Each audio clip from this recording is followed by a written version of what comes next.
Assalamualaikum warahmatullahi wabarakatuh. Halo semua, perkenalkan nama saya Indra Maulana dari SMP Sunan Giri Menganti kelas 7B.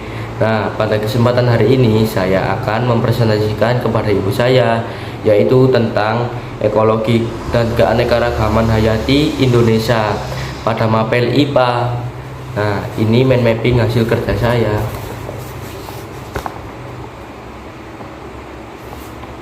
Simak terus videonya.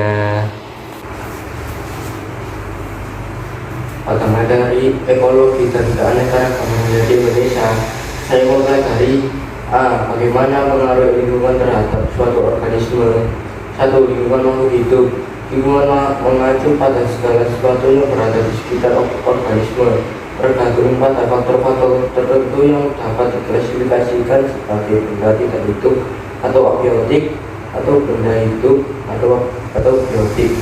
2. Lingkungan abiotik terdiri atas benda-benda mati yang sangat berpengaruh pada kehidupan makhluk hidup seperti air, suhu, cahaya, kelembahan udara, pH, dan salinitas.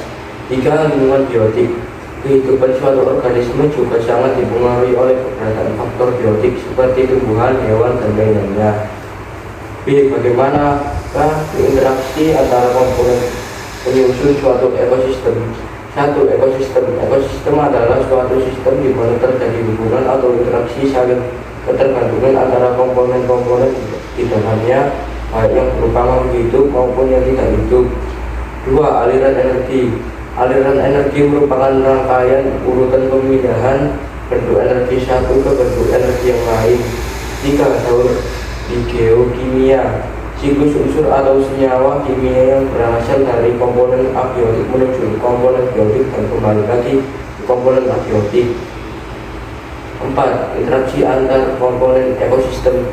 Hubungan yang ditimbulkan dari aksi dan reaksi yang ditimbulkan antara faktor biotik dengan faktor biotik maupun faktor biotik dengan abiotik. C. Apa perbedaan keanekaragaman hayati Indonesia dengan di belahan dunia lainnya? 1. Persebaran flora dan fauna di Indonesia. Indonesia terkenal memiliki keanekaragaman hayati tertinggi di Indonesia.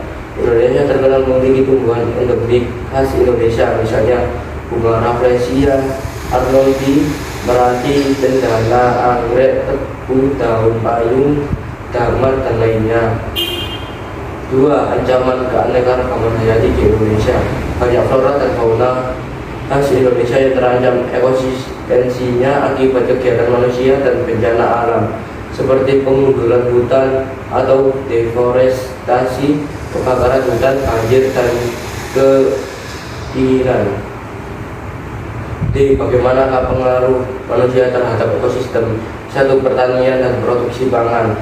Salah satu kegiatan manusia yang telah dilakukan selama ribuan tahun adalah bercocok tanam untuk menyediakan kebutuhan pangan. Kegiatan manusia di bidang pertanian turut mengaruhi ekosistem di dunia. 2. Kerusakan habitat.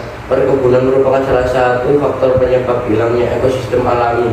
Banyak hutan ditebang di Indonesia untuk diubah menjadi lahan perkebunan. 3. Polusi. Polusi adalah masuknya zat-zat beracun ke dalam lingkungan sehingga mengganggu keseimbangan lingkungan ilmiah. 4. Konservasi. Beberapa kegiatan konservasi yang dapat dilakukan diantaranya adalah penggunaan energi alternatif, daur ulang sampah, pengolah limbah, dan penghijauan. Mengapa harus dilakukan konservasi keanekaragaman hayati? Manfaat secara ekologi adalah terlindungnya ekosistem sehingga terbebas dari ancaman kepunahan. 2. Metode konservasi. Metode konservasi ex situ adalah upaya pelestarian keanekaragaman hayati yang dilakukan di luar habitat aslinya. Sekian presentasi dari saya, mohon maaf jika ada salah kata. Assalamualaikum warahmatullahi wabarakatuh.